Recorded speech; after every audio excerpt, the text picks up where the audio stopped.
आप हो गया मेरे पास आ गया पंडित जी मशीन वर्क में मिल रही है।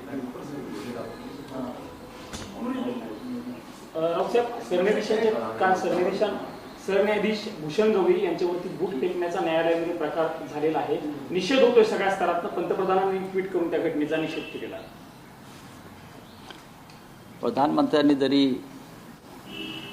सरन्यायाधीश भूषण गवई यांच्यावर जो हल्ल्याचा प्रयत्न झाला त्याचा समाज माध्यमांवरून निषेध केला, त्यांच्याशी फोनवर बोलले असंही मला समजलं. पण अशा प्रकारच्या घटना या देशामध्ये का घडत आहेत याचं कारण गेल्या 10 वर्षात जे विष या देशामध्ये पसरवलं गेलेलं आहे धर्मांधतेचं, अंधभक्तीचं, त्यातून असे माथे फिरून निर्माण झाले. देशाच्या न्याय व्यवस्थेविषयी आदर बाळगावा असं वातावरण नाही. किंबहुना न्याय व्यवस्थेला जोडे मारावेत अशी परिस्थिती. पण न्यायमूर्ती भूषण गवई, सरन्यायाधीश भूषण गवई यांच्याविषयी व्यक्तिगतरित्या आणि त्यांच्या कामाविषयी देशाला आदर आहे. म्हणजे हा एक आशेचा किरण आम्हाला दिसतोय भूषण गवईंच्या रूपाने. नाहीतर गेल्या 10 वर्षामध्ये भारतीय न्यायव्यवस्थेचे पूर्ण धिंडवडे मोदी आणि शहांनी काढलेले आहेत. त्याच्यामुळे भूषण गवई यांच्यावरती हल्ला करणारे किंवा हल्ल्याचा प्रयत्न करणारे हे भारतीय जनता पक्षाच्या ट्रेनिंग स्कूलचेच लोक आहेत. सनातनी म्हणून घेणारे. विष्णूचा अवतार नक्की कोण, त्याला का राग आला? नरेंद्र मोदी हे विष्णूचे 13वे अवतार आहेत म्हणून त्यांना राग आला का असं ते म्हणतात. की सरन्यायाधीशांनी एक टिप्पणी केली की जाऊन भगवान विष्णूची प्रार्थना करा, आराधना करा. ते प्रत्यक्ष भगवान विष्णूविषयी बोलले असतील. यांना वाटलं असेल की भगवान विष्णूच्या 13वे अवतार जे आहेत भाजपात सध्या म्हणून यांना राग आला, अशी शक्यता मला जास्त वाटते. असे मठ बिंडोक बरं का आणि हिंदुत्वाला कलंक लावणारे हे लोक आहेत, हे बेगडे हिंदुत्ववादी लोक आहेत. हे खरे हिंदू नाही आहेत.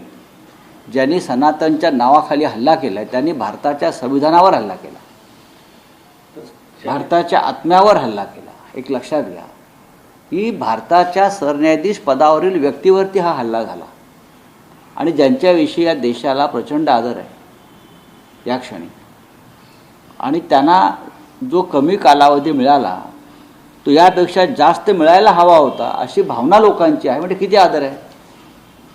अशा व्यक्तीवरती बूट फेकून स्वतःला सनातनी म्हणून जाहीर करणं हे या देशाच्या प्रतिष्ठेचे धिंडवडे जे भारतीय जनता पक्षाने काढलेले आहेत त्याचं हे स्वरूप आहे. ज्याने हल्ला केला तो म्हणतो मी नशेत नव्हतो, मला कसलाही पश्चाताप नाहीये. तेच तर म्हणतोय ना. गोडसेलाही कुठला पश्चाताप नव्हता ना. गोडसेलाही पश्चाताप नव्हता.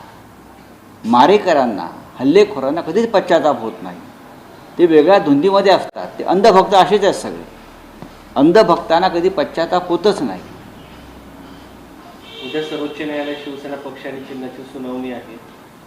होय, आम्हाला आशेचा किरण अजूनही आहे की न्यायदेवता आम्हाला न्याय देईल.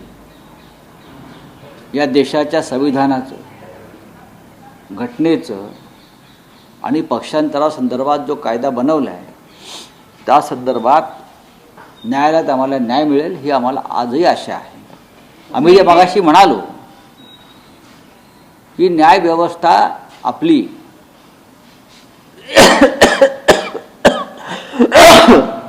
आपली न्याय व्यवस्था ही प्रतिष्ठा गमावून बसलेली आहे. ती ह्यामुळे शिवसेना गेले 3 वर्ष न्यायासाठी झगडते आहे, 4 वर्ष झगडते आहे, कायदेशीर लढाई करते, पण आम्हाला तारीख पे तारीख न्याय मिळत नाही. त्याच्यामुळे आधीचे सर्व सरन्यायाधीश जोडे खायच्या लायकीचे होते. सर, एक प्रश्न असा आहे की काँग्रेसचे प्रदेशाध्यक्ष हर्षवर्धन सपकाळ म्हणाले की आम्ही नवा भिडू कोणी येऊ देणार नाही आणि जो नवा भिडू येईल आमची एक विचारधारा तयार झाली आहे जी संविधान बचावाची आहे. नवा भिडू त्याची विचारधारा तशी दिसत नाही, त्यामुळे आम्हाला तो नकोय. थोडक्यात त्यांचा रोख राज ठाकरे. मला माहित नाही, ते अधिकृतपणे काही त्यांनी चर्चा केलेली नाही. हर्षवर्धन सपकाळे काँग्रेसचे अध्यक्ष आहेत. मुळात महानगरपालिकेच्या निवडणुकीसंदर्भात महाविकास आघाडीत तशी चर्चा झालेली नाही. ती झाल्यावरती आम्ही पाहू ना. प्रबोधनकारांचं पुस्तक वाटण्यावरून गोंधळ झालेला आहे. ज्यांनी हे पुस्तक वाटले त्याला माफी मागायला लावलेली आहे. प्रबोधनकार ठाकरेंचं पुस्तक हे आज लिहिलेलं नाही आहे ना.